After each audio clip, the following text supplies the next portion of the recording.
This podcast is a member of the Voices of Wrestling Podcasting Network. Visit voicesofwrestling.com to hear the rest of our great podcasts, as well as show reviews, columns, opinions, and updates across the world of wrestling. To the highway in a brand new day. Over the rainbow, gotta let it go.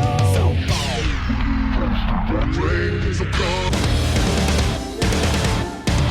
fast to finger down. Dance tonight together. Here everyone is singing.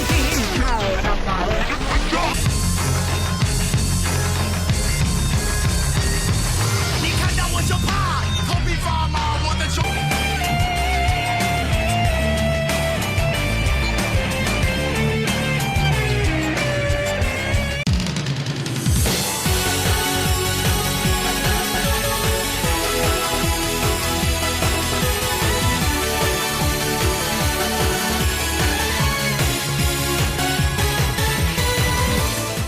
Welcome back to Open the Voice Gate for September 20th, 2022. We are members of the Voices of Wrestling Podcast Network. You can find our show on the Voices of Wrestling Podcast Network feed or our own dedicated podcast feed on all podcast platforms and applications. And while you're at it, we would greatly appreciate a rating and review on Apple Podcasts, Google Podcasts, Spotify, wherever you find your podcasts. You could follow us on Twitter at OpenVoiceGate. If you'd like to donate to the show, click the link in the show notes. It'll take you to our redcircle.com landing site. You click the red box that says sponsor this podcast, and you can set up a one-time or reoccurring donation. No obligation whatsoever, but we would like to thank all of our previous donors. I am one of your hosts. It is your old pal, Iron Mike Spears. I'm solo this week. Case Low is on assignment. And let's just get into it. This week on the program, I'm going to talk all about Dangerous Gate 2022, which happened yesterday, the 19th of September, from Ota City Gymnasium. And just off the top, just big picture thoughts. I was really impressed with this show. You could get my written thoughts up at voicesofwrestling.com. I took care of the written review for it this week. It was something that I don't know necessarily if I think it was that much better than last year's Dangerous Gate show, but it did feel like, in a lot of ways, at least for me personally, that the company was really getting stuff together. And it does feel like that the focus and this overwhelming focus towards the future, towards the young generation of wrestlers was on full display in Ota City on Monday. I mean, let's just look at it this way. You have two literal rookies as of the time of the show semi-main eventing a Big Five show after, Mochizuki Jr. was 2 months in and semi-main eventing Kobe World and did not look a step out of step. And you can go up and down the show. I mean, Yuki Yoshioka is still under 30 and now is further cemented as the Open the Dreamgate champion. And I just came away with it from the show. I don't think it hit the absolute peaks of Kobe World Weekend, but if I were to take a Dragongate Big Five show, like top to bottom, I think I'd take Dangerous Gate over the ones they've had so far this year. I mean, it's something that I really think this year, and since the end of the three-way unit war in 2020, it's taken a while for them to kind of get the next full focus, I want to say. I mean, think about it in respects of most of last spring was just doing stuff until Masato Yoshino retired while RED and Masquerade were having the feud of the year in the promotion. And it just was not necessarily like focus in a certain direction, maybe. But I feel like that really was the case here. And especially Yuki Yoshioka coming out of Dangerous Gate, especially considering the kind of match he had, is going to be an interesting Dreamgate run for him. And especially with this direction that Yoshioka has talked about a lot. He wants to be the person responsible of filling up buildings. He wants to be the person at the charge as champion. It was something that he brought up even in the lead up to him winning the title at Kobe World against Kai about needing like a valiant champion, So business-wise, attendance was 1790, which I think is kind of remarkable. I know last week on the show, Case was higher than I was on attendance. I was expecting 1,200 to 1,400, so a drop from last year. And that's, I mean, looking at how the company was in Tokyo, I mean, they're a bit off their cork and peak with the current regulations. So 1790, that is up 280 seats from last year at Odyssey Gymnasium. So I think that that's a huge feather in Yuki Yoshioka's cap. I do think a lot of that also is helped out by Eita being in his first Dreamgate match since losing the title and having it in Tokyo, where Noah runs a whole lot, so it gives a lot of reason for it to draw. But it's still out drawing Yamato, which is something that I was not confident at all about that. And I kind of wonder if we are now kind of approaching a point where I know that we've talked before on the show and through our coverage about how Dragongate cycles through fans, and it's something that fans discover the promotion, they find their people, they are incredibly devoted to their guy, and maybe we are really seeing a point where a generation change is happening, especially considering Yuki Yoshioka just outsold Yamato, the ace of the company, in the same building as champion. And I do think that I look at the top three matches from last year. I mean, you had Diamante versus Shun Skywalker in a shortened referee stoppage match because Shun was tweaked his knee in the lead up there. You had Susumu Yokosuka and the then King Shimizu defeating Strong Machine J and Strong Machine K for the Twin Gates in your semi-main event. And then you also had Yamato and Kota Minoura. So it's something that this was a stronger card, and it drew with that as well. And it's something that, going back to the idea of these generation shifts, I just think about looking into the crowd, especially on these live full production shows like Dangerous Gate is.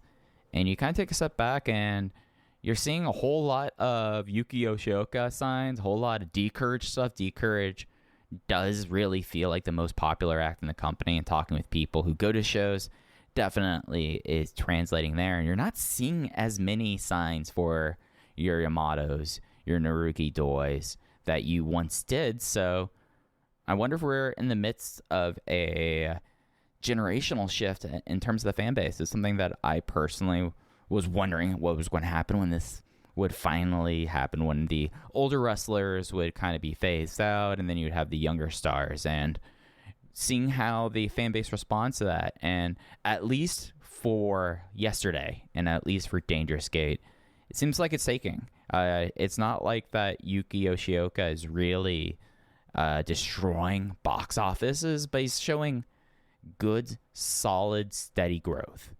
And I think that that's something that, as this promotion is moving to its true second generation, Yuki Yoshioka already having the ability to draw this compellingly, and yes, against Eita, but still, he is the champion. And the fact that you're getting a good jump in Oda City Gymnasium tells you a whole lot, and I think that that's very encouraging.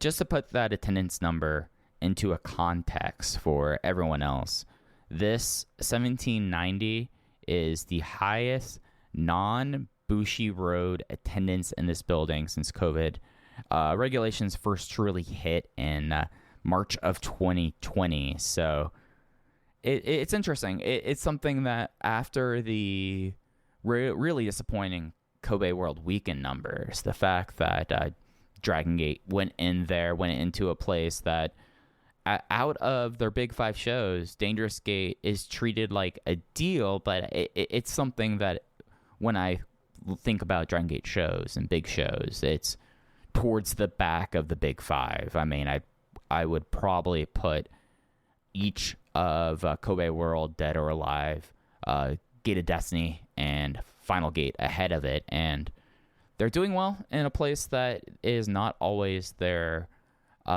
big focus, just to run down the attendance figures we've seen in Odyssey Gymnasium since COVID regulations hit.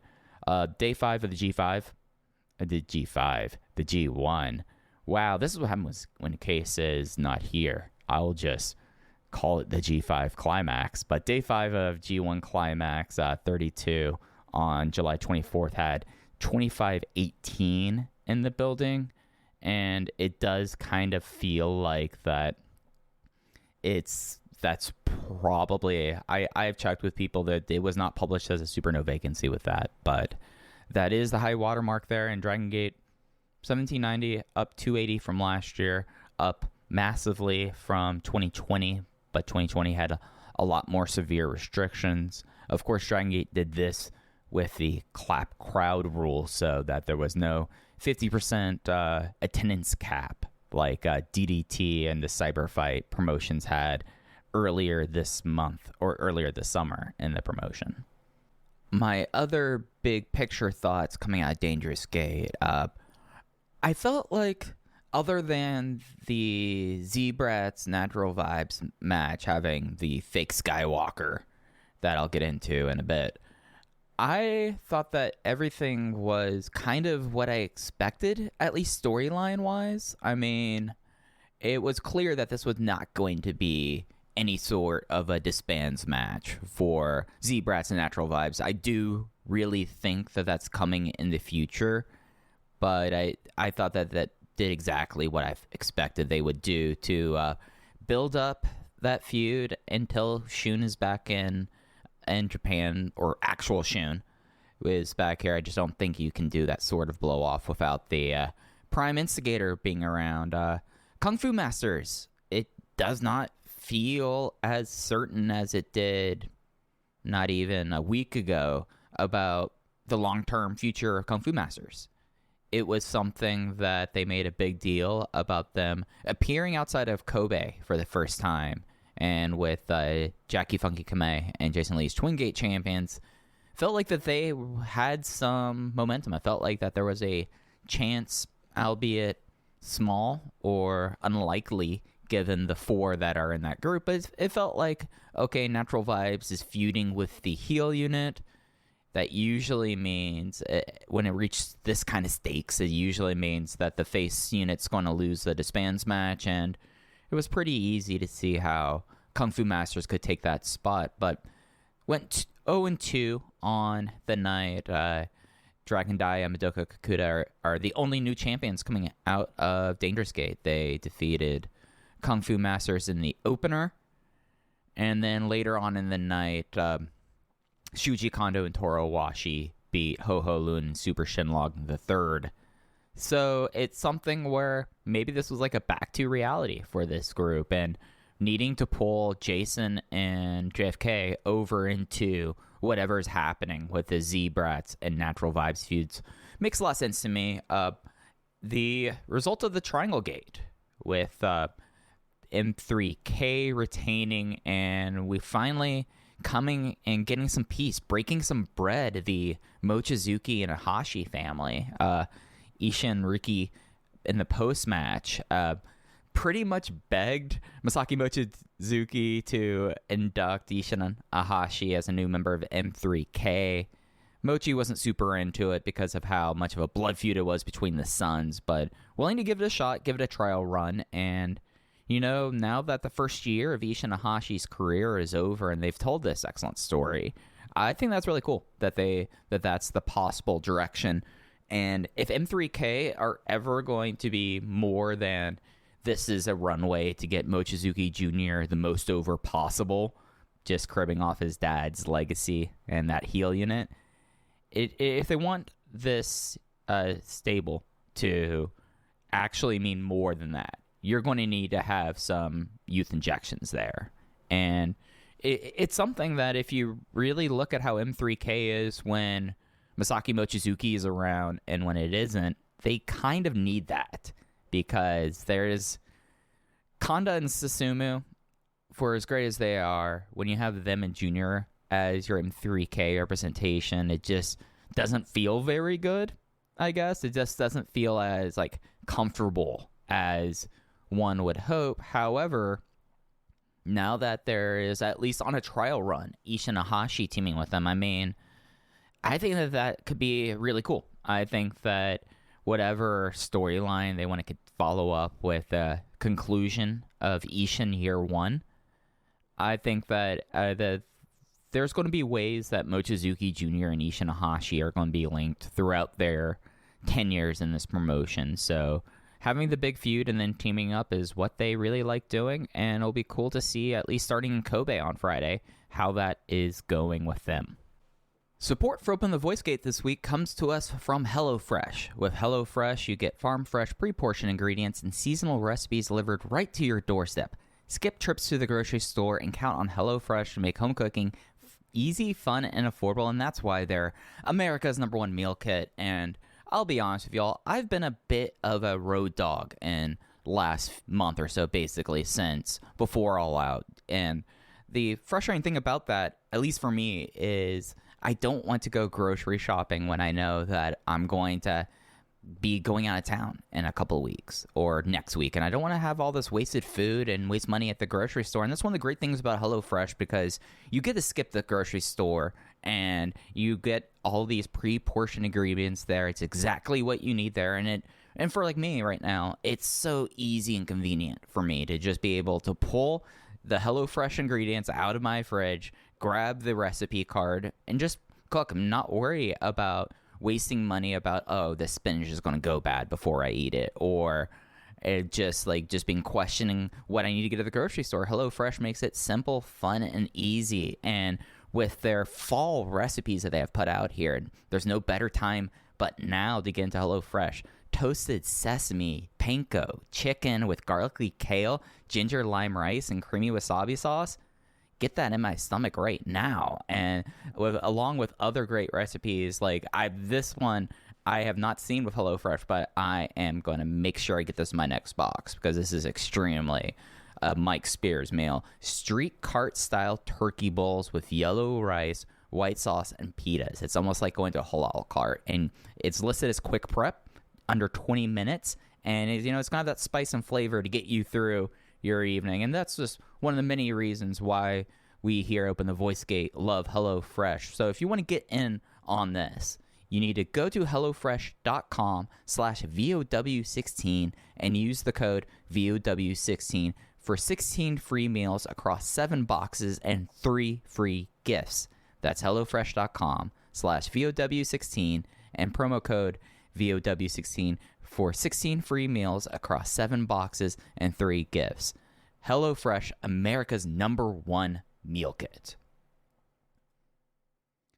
All right, with all the big picture and business kind of talk over with, let's go through the show match by match. As we like to do on Open the Voice Gate, well, let's start with the main event first. And the main event was, at least for me, this might go down as one of my favorite matches of the year. I don't know if it's going to really have the crossover appeal that sometimes Dragongate matches need to kind of make it up the, at least the Voices of Wrestling Match of the Year poll, for lack of better words.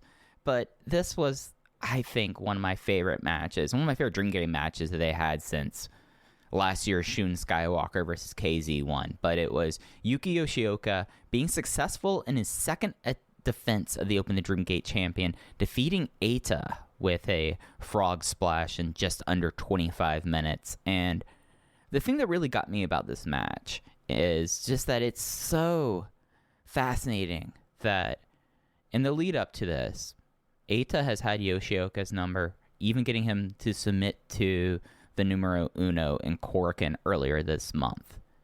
And then he proceeds to take 19 out of the 24 minutes of this match. It was fascinating because Eita just utterly dominated Yoshioka, and it was kind of old school feeling in a way that Eita, maybe this isn't a one-to-one comparison, but Eita kind of felt like your traveling territorial champion, your world champion, your Ric Flairs, your Dusty Rhodes, Terry Funks, whoever else you want to add there. But when they would go and make their trips through the NWA, stopping in World Class, Dallas Fort Worth, going over to Florida. I don't know why those are the only two ones that are coming to my mind at this very moment, but this champion would come in there and they would build up whatever the local territory's big hot star was, and they would have a title match where you get the crowd so behind this young baby face, and you kind of grasp onto hope at every moment for them. And it's just working those ebbs and flows here. And that's kind of how this was worked. So Eita basically spent 20 minutes finding every single advantage possible. Just like incredible like heel control. Just being able to do such things like there was a early con hello that Yoshioka was trying to go for. And Daya and Madoka Kakuta were propping up Eita to take this, and right as Yoshioka got in air or launched himself for us, Eita just walked away and he crashed into his teammates. And it's a little thing, and maybe it hurts believability in some facets of people, but I thought that was pretty fascinating, and I thought that it was really cleverly done, and especially considering that the Dragongate Dreamgate matches is not as much as it has in the past, but it still has a reputation from the Shima era of being these just epic matches where it would go 35 minutes. There would be 10 minutes of ring work just starting off that would never go anywhere. And that wasn't the case here.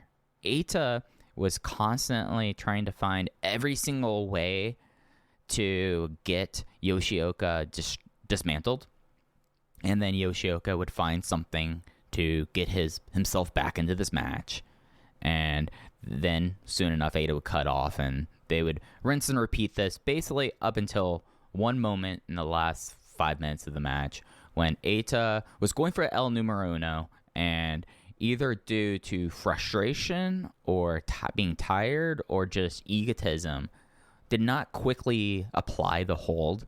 So Yuki Yoshioka was able to struggle, shift his weight around, try to get out of it. And Eita got it on briefly, but just didn't have the control of it. So he had to make it the El Numero Uno Original, which is a pin that he can do out of that, instead of locking in this hold that he defeated Yoshioka with less than 2 weeks ago. And from there, they entered the final stage of the match. Eita constantly kind of going for one more thing, going for one more move. Instead of just focusing on the arm, he has to go for, or going for more Imperial Uno super kicks. He was just kind of going for it. And that led to a moment where he put Yuki Yoshioka on the top rope, cracked him with an Imperial Uno, and he went for what Jay identified on commentary. And for someone like me who was in love with these matches from 2016, he was going for the Salamander, which is this avalanche Castador bomb that in the summer of 2016, the hashtag when Eita got his groove back period, he was pulling out moves like the Salamander or his super submission, the Apocalypses. And it really kind of was neat because it was the Castador bomb I remember from the King of Gate match against Susumu Yokosuka at that time. And it really felt like, oh, he's going deep into his bag of tricks. These are moves that Eita hasn't really done, either the Apocalypses or the Salamander, since he turned heel, turning on Overgeneration. So he brought the Salamander instead of going back on the arm attack, trying to super kick his head off. And when he did that, that let Yoshioka fight out and do one of the damnedest super darkness busters I've ever seen in my life, and into the closing stretch of with the frog splashes, getting the pin after his second successful one. I went 4.5 stars on this. I just was enchanted in a way by this match. It's something that still has all the Dragon System accoutrement. It has the things you expect. The referee is not necessarily the smartest thing, and as long as you distract them with logic, then Nakagawa will be too consumed with turnbuckle pads so you could cheat. And there were moments in this match where the crowd was just getting so riled up. And for a clap crowd, I think one of the things that, at least for me, I try to do to evaluate responses. Like, of course, it's easy if someone just decides, I don't care about clap crowds. I'm going to scream for Yuki Yoshioka regardless. And that's easy. But sometimes you can, like, feel a tension. And you can hear the plotting getting more rhythmic and more focused. And maybe that's me trying to read some tea leaves there. But there was a moment where Yoshioka fired up after getting destroyed for the better part of the last 20 minutes. And he started doing baseball chops at Eita and headbutting him into the ropes. And the crowd was really getting behind it. And it's something that it's so important that with this future focus, which if there's one phrase to take out of the show, future focus, you're going to need Yuki Yoshioka to get the crowd behind him. And it seems like time and time again, he has this connection that wasn't necessarily there for your Benkeis. And with Shun Skywalker, he didn't really discover his charisma there. But there's something about Yuki Yoshioka, and it's something that's really helped him with that. So 4.5 stars on that. I really adored this. This is one of the ones that I think will figure in the back half of my top 10 list, but I'm going to try to find a way to make this into my top 5. I just thought that this was really, really cool and just a fascinating way of kind of teleporting a match. Like, I remember one of the VOW Secret Santas. I was gifted Coco Beware facing Ric Flair for the NWA World's Heavyweight Championship in Memphis. And this was a very young Coco Beware. It was like 83, maybe. And it was, the whole entire match was Flair just getting the crowd riled up, getting behind Coco Beware, and then cutting him off and give him just the glimpse that they could think that their local guy can make them proud the next time. And in a way, the local guy did succeed in that. So the post-match of the main event, Yoshioka cut a promo about how much he really enjoyed this match and had this was the kind of Dreamgate matches he wanted to have, and that he wanted to and he wanted to do this again. He wanted to face Eita again. And I'm going to talk a little bit more about this towards the end. Eita basically cut a face promo and basically said that he wanted to do this again. He would see him down the road and ask the crowd if they like this hot fighting, and he then bowed to all sides of the ring. Again, we'll talk about that at the end of the episode. And left. And Yoshioka then stated that he's decided what kind of path he wants to take with his Dreamgate run. And he thinks it's important that as he views himself as this vanguard of Dragongate in the future, that he wants to take down former Dreamgate champions. And he did not announce his next opponent. I think that there's a lot of Dreamgate champions that could be interesting, especially given the fact that we are not too far away from Gate of Destiny. I believe Gate of Destiny is... I need to pull up that on the schedule. I'll do that real quick, but the Gate of Destiny is likely the next big title match. So there's a lot of options there with it. Masaki Mochizuki is someone that if they kind of figure out a way with the Triangle Gate, that I think that he's had phenomenal matches in that building. Benkei Case has been big on Benkei getting this huge long-term push, and he's had a lot of history as well. And the Osaka, Edion Arena Osaka, he saw that as well. So no announcement there. Then they did the big farewell with him and Dragon Dia, Madoka Kakuta, who's still technically not a full member of D-Courage, celebrating with their title belts. And listen to the tapes from last week.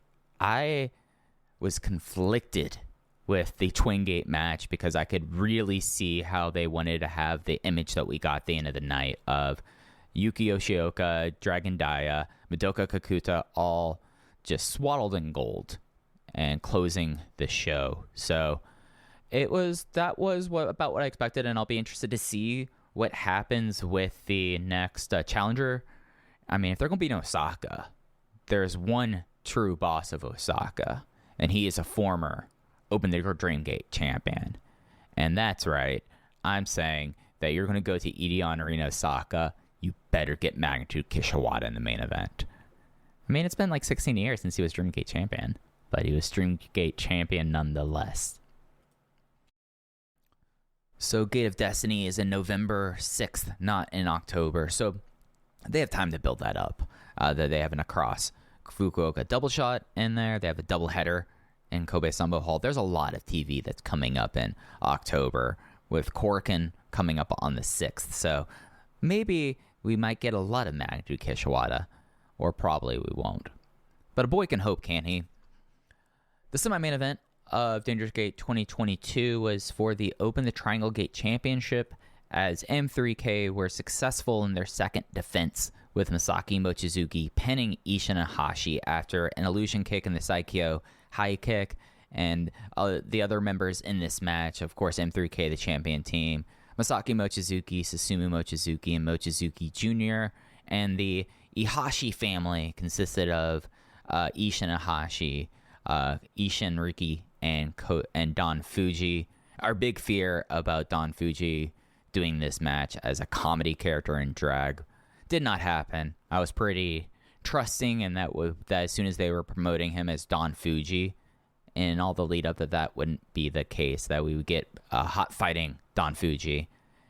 But we didn't really get a lot of hot fighting Don Fuji, or a lot of Susumu Yokosuka for that matter. This, in a lot of ways, felt like the rematch from Korakuen, where Ishin Iihashi got his first win of his career against Masaki Mochizuki, the fathers and sons tag team match. And I have to say, Ishin Iihashi, I was the Ishin guy on the program here, so I could take a little bit of a lap here. He came out almost 1 year to the day. Actually, today, as I'm recording, the 20th is his anniversary in pro wrestling. Came out in new gear. He had black pants with pink feathers and paint splotches over it. Popped the top off. He looks like $1 million, and this might be a little bit of a dark thing to admit, but I always want to be honest with you listeners. I think the best thing to happen to Ishin Iihashi now, especially coming out of Dangerous Gate, is the fact that his brother retired. Because since Ricky retired, Ishin has just been taking step after step. And it's been, and we saw this on display here, where you had someone who was finishing up his rookie year pro wrestling, and someone who debuted 3 months ago, semi-main eventing on this show, and the match really being about those two. We've talked a lot about how Mochizuki Jr. might not have the in-ring ability of your Takuma Fujiwara's, but he might be the most composed 20-year-old in pro wrestling today, if not the world, because you would not think that Mochizuki Jr. is a 3-month rookie. Given the performances he's had, he hasn't made a wrong step really since debuting, and the focal points of Mochizuki Jr. and Ishin really developed throughout the match. But my favorite thing actually about this match was Ishin Riki. Guy's going to retire in 10 days, and it's really something that throughout the history of the Dragon system, we have had so many wrestling legends or old-timers come through there, and especially on big shows, they love bringing in an outsider to maybe bring in some extra wrestling fans that wouldn't normally be going to a Dragongate show. But the problem is that sometimes these, actually most of these times, these veterans are kind of exposed as not really being able to wrestle this style of wrestling. I mean, when like Yoshioka Fujiwara comes in, like, he's been wrestling longer than nearly anyone on that roster has been alive. He's not going to do Lucharesu. He's not going to do it. He's Fujiwara. He's going to do what he did. And it's something that Ishin Riki, he kind of thrived in this, and his usage of stuff and using like his sumo stuff there did not feel out of place. It felt fun. There was the damnedest flying shoulder tackle that he did off the top rope onto Mochizuki Jr. that you could tell me that Ishin Riki wrestles a full-time schedule and is going to wrestle until the wheels falls off here, and I would believe you. because he was that much fun in this performance. Like that shoulder tackle might be one of my favorite top rope shoulder tackles of all time. So we have the fact that the final stretch here with really Ishin taking it to Mochizuki and having to be killed with fire really shows how much he's taken that step forward and ended his rookie year on a very strong note. As I mentioned earlier, starting in Kobe on Friday, he will be on a trial run with M3K. I did like the fact that that Masaki Mochizuki said that Ishin Riki has to cover the sunglasses, the jacket, and the Razor scooter. So I respect that. I mean, you don't know if this kid's going to work out in your unit. Maybe him and your asshole son can't get along. So you don't want to put that investment in there. I was 3 3/4 on this. I think I actually, from like a match perspective, enjoyed just the pure father and sons tag a little bit more than this one, but I thought that this was still, 3 3/4 stars. That's given what kind of match this was, given the experience level, and given the stage. I think that everyone should be very happy with it. And yeah, we're gonna get to see some second generation team ups, and even if it's just for Friday, I am super interested in that. Z-Brats versus Natural Vibes. This match got turned into a no DQ match after about 2 minutes in. Hio just cloth KZ with a chair when he was like bouncing off the ropes. Z-Brats came out with all kinds of weapons. That went to that chair shot, expected DQ. Anyone following this feud or this promotion knew that probably was going to happen as soon as they said this match wasn't no disqualification from the start. So Ryo Saito comes out, restarts it as no DQ, and then this match turns into chaos. You have Big Boss Shimizu doing the Terry Funk special with the ladder, and one of the fun things about Dragongate when they use Plunder, like this isn't like AEW or WWE where they will go and they'll take ladder parks and construct like a special ladder for these matches. This was like a ladder that you would get at your Don Quixote stores. So it was really kind of wild seeing him do that. And then like right after that, KZ did the silver bullet slingshot senton onto Hulk in a pile of chairs. But the thing is that Hulk was on the floor and KZ did it from the inside of the ring to the outside. And I don't think there's anyone in a recent memory who has done more insane stuff right in front of the ring. Like not even necessarily dives. But comparing this with like the Kobe World 2021 match with KZ and Shun Skywalker with the most insane monkey flip from the apron to the floor, it just is wild stuff. And the work here for this kind of no DQ match, I was enjoying it. I think I'm somewhat lower than the consensus with it. It's something that for me, I do like DG Plunder, and especially in this building, but the finish was something that very rarely does this happen to me with Dragongate, but it's something that bothered me. So the finish of the match, Natural Vibes was setting up so KZ could do KZ time off a larger ladder. They had 2 ladders in this match through a table, so they were doing that there. But Shun Skywalker's theme came on, and someone who was wearing a Shun Skywalker mask with a face mask underneath it, covering up his mouth, came out, did his Shun Skywalker pose, and stood there long enough for Strong Machine J to get distracted and chase this guy to the back. This let Z-Brats get back on offense. They did an insane...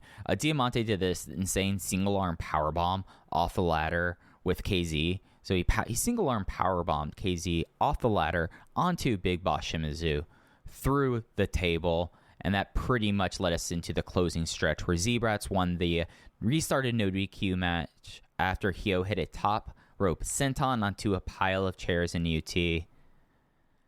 So fake Skywalker. On commentary, Jay and Ho-Ho were clearly playing this off as not Skywalker, and it's something that I hated this. This actually took me out of the finish. This took me out of this just because I felt like Dragongate, usually when they do these kinds of mystery characters in these turns, they know what works for this audience. They know what gets over, and that's why you usually will have someone in a Dr. Muscle costume or Metal Warriors or the Demon Masks, not as an established roster member, and especially not a roster member that everyone knows was in America.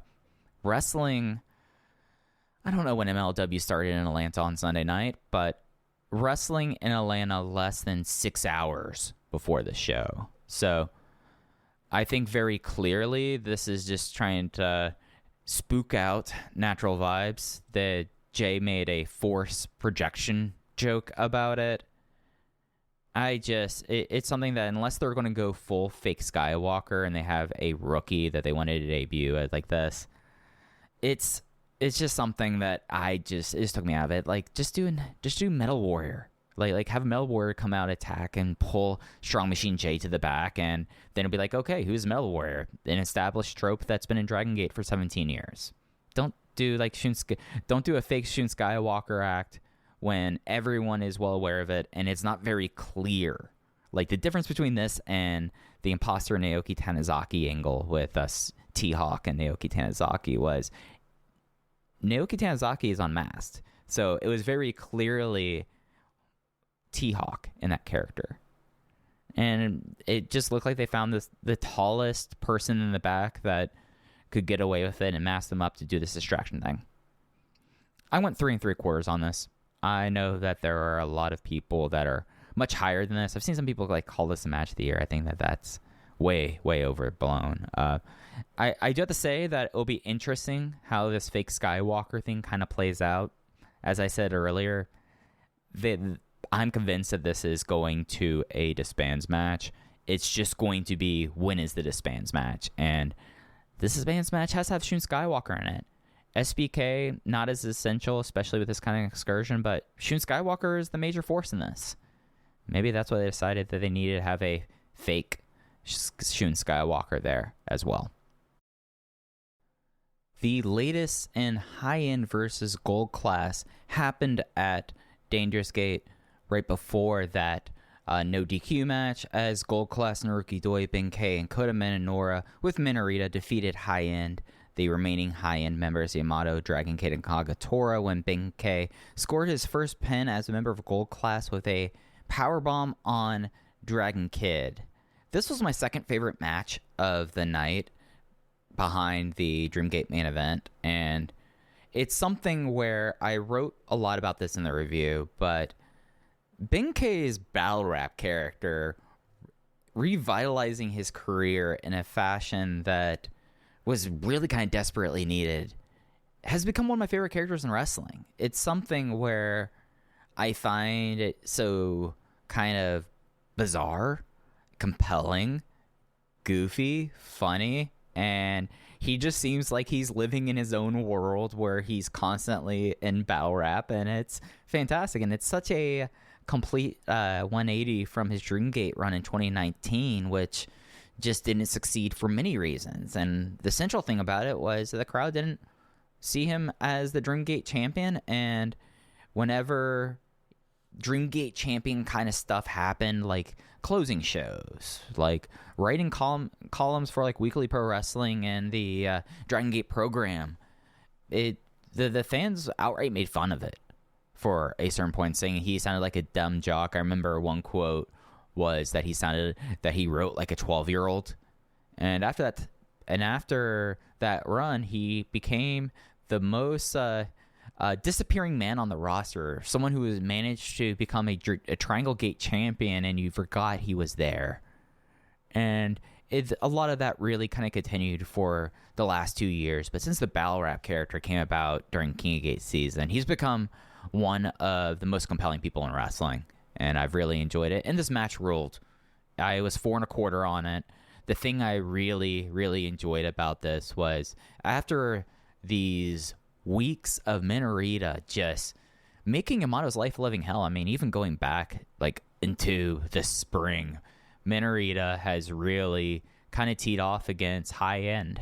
High End did whatever they could to mitigate and take this guy out. It didn't work until the finish, but it was something that we haven't seen with Gold Class or a babyface act try to do against Gold Class, being like, hey, this 4-man trio thing, we can't win. Like, the numbers game is at play, and Minorita is so fast, he's going to make us chase him around this building, and then whoever he gets chased disappears for minutes and comes back incredibly gassed. And I just thought that was like a really kind of fun thing to have in this match, and a match that, we were in Otis City. Mr. Otis City was in this match, and he got to have face-offs with Yamato, which was nice considering how practically invisible Naruki Doi has been over the last, really, since he dropped the Dragongate belt, if we want to be brutally honest about it. I mean, it's something that Jay was on the show talking about how Naruki Doi has not been as over now as he was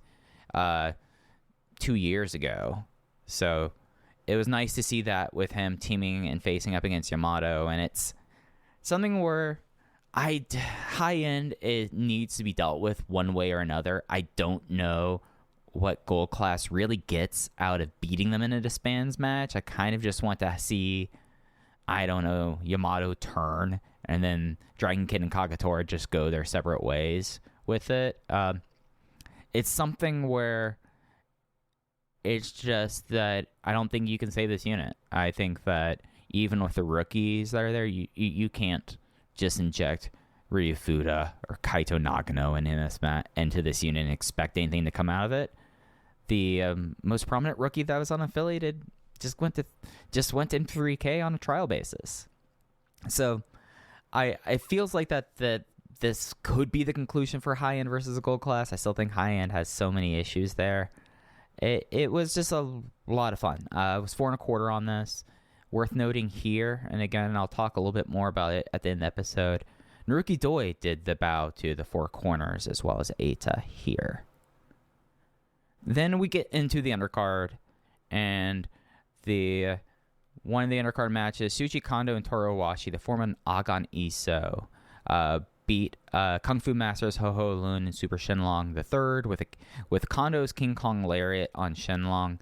I went 2 3/4 here. Because of how the show is set up, this felt like an opener match that ended up being match 4, which, if it was an opener, it would have been fine, but as a match 4, not really anything to call home about. On commentary, the Jay and Jason Lee at this point were riffing on not Yosuke Santa Maria, Super Shenlong the third, doing Yosuke Santa Maria moves like the Sky Love and the Lovely Dive, and it's something that with Maria, they kept that character way past its sell-by date, at least in my opinion.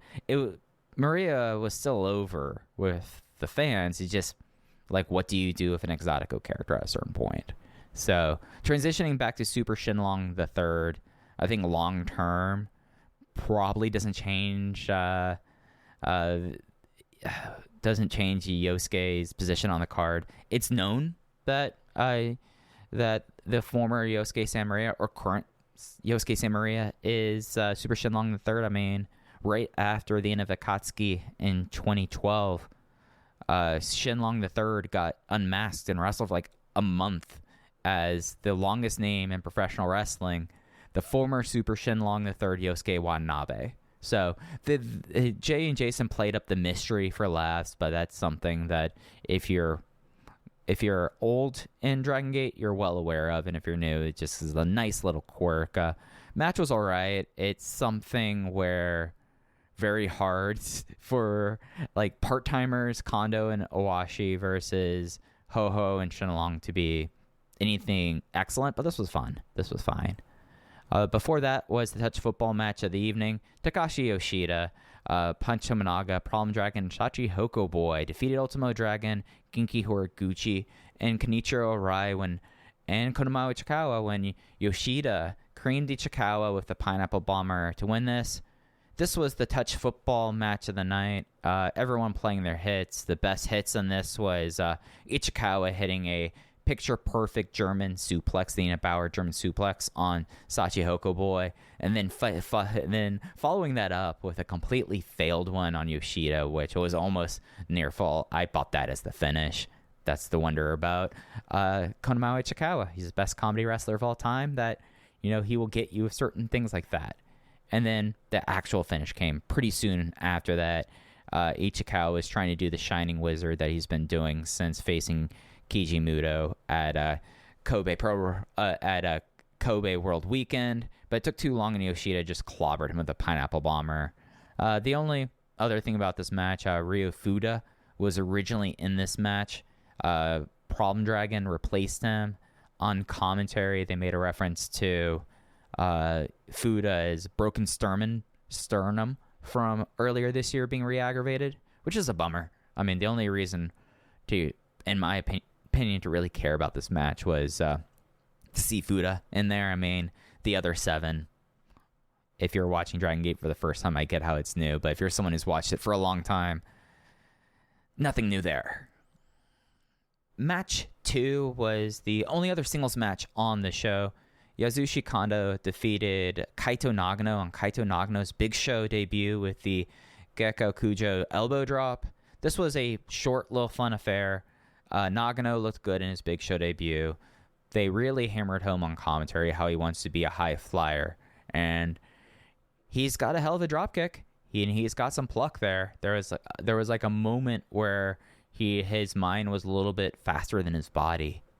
But it was something. It was a solid Big Show debut for Nagano. It's something that his high flying and crowd connection is going to be the two things that'll bring him to the dance, especially as a high flyer. So seeing him do beautiful top rope missile drop kicks less than a month in his career, showing the precision you're going to see there.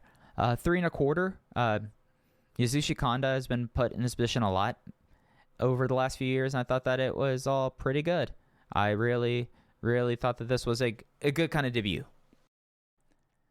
And the opener for Dangerous Gate 2022 was for the Open the Twin Gate titles, as the Kung Fu Masters team of Jackie Funky Kamei and Jason Lee failed in their first defense with the against Dragon Dia and Madoka Kakuta. Kakuta pinned Lee with a snap pile driver. Dia and Kakuta are now the 59th Open the Twin Gate champions, and that happened on the eve of Madoka Kakuta's 23rd birthday, so it's the 20th now, so happy birthday, old hip. And this was, I went 4 flat on it. With where it was positioned, and with the fact it was worked around Dragon Dia's knee. He hurt his knee and was off a couple shows in the lead up for it. Kind of limited this from being reaching the heights that it could. But 4 stars for the opener I thought was really solid. I mean, this was, as I talked about last week, was going to be about Kamei and Kakuta class of 2020 before Dia's knee came into question. But then it became doubly so with that. And after a summer where Kakuta either looked completely unsure of himself and looked like an absolute rookie at times, or a world beater, he looked like a god here. And he's found the home for him in D-Courage. Jay on commentary was openly wondering why he was still listed as an assistant when he basically was the star of this match and the reason why Dragon Dia won the Twin Gate titles. So it was really heartening to see that from Kakuta. Kung Fu Masters, it was something where I would have liked to see a longer run for them. I get with the gimmick being Kobe based, it could have been a little bit different. It'd be a little bit difficult to constantly say, oh, it's a new pop-up shop in Kyoto, or we are right now in Sendai, and we're up in Sendai with the Sendai Kung Fu Masters. It's something where you'd much rather have something end prematurely than to go on and die an ignoble death. So it's something that it's a bummer about that. Of course, being such a big Kamei guy, I really was hoping he would get a longer run after the Triangle Gate title run he had earlier this year was not very long and was immediately put onto gold class. But yeah, Kamei and Kakuta were great in this. Daya, I don't know how injured his knee is. I haven't heard from anyone about that. But they were pretty protective with him on this, and they were very careful, but he didn't seem very limited.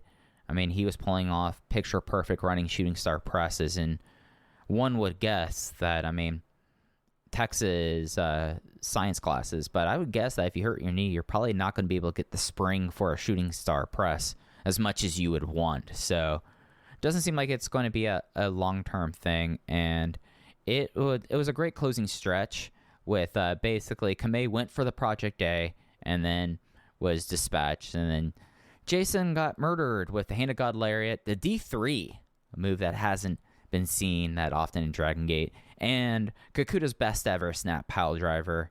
I take back what I said. Maybe he has just the right amount of cushion for that pile driver. Maybe his butt's not too big to cushion the fall there, because this looked awesome. And then they did the RVD delayed sell until Kakuta shoved him off him and pinned him, and he looked great. It was really heartening to see. Bummer about the Kung Fu Masters, and it was a fun start to the show. I really would have liked to. I wonder what that match could have been if there weren't the concerns about Daya's knee, but that's not the world we live in. And given the world, I mean, it's the third notebook match I have on this show. The only matches that I was below 3 stars on were the 2 completely nothing touch football 8-man tag and Aganiso versus Kung Fu Masters. It was a great show. I mean, 3.5 hours, basically, if you power through it. 3 notebook matches and some really bold booking. I mean, I think it's pretty clear at this point that we could say that Dragongate is full on with their future focused. I mean, you just look up and down the card, and especially towards the top of it, it's not the names that we have seen for the last decade really stepping out. It's the rookies. It's the people under the age of 30. And if business is any indication, especially considering that Typhoon, Yoshioka's first promoted title match, I mean, when you look at the 3 former Big Six members, Hulk was the only one that was even close to Hulk was the only one on the top half of the card. So it really shows that we are in this new generation of Dragongate. The show has normal Dragongate Network stipulations will be up on the network until the 26th. The YouTube opener was the Twin Gate match, and worth going out of your way to see. A couple news and notes before we get out of here. So, as last week we talked a lot about DG and USA, the Deadlock Pro and MLW shows happened this week, and I think the Deadlock show goes up on their VOD service probably by the end of this week. MLW, they're supposed to be starting a new season of Fusion, so I guess we'll start seeing the Dragongate appearances there when those happen. The big things notes here, and since MLW I think is even tweeting about it, Shun Skywalker is now the new MLW World Middleweight Champion, defeating Myron Reed in Atlanta on the 18th. Fascinating stuff. I mean, Shun Skywalker should win that match. Let's not mince words here.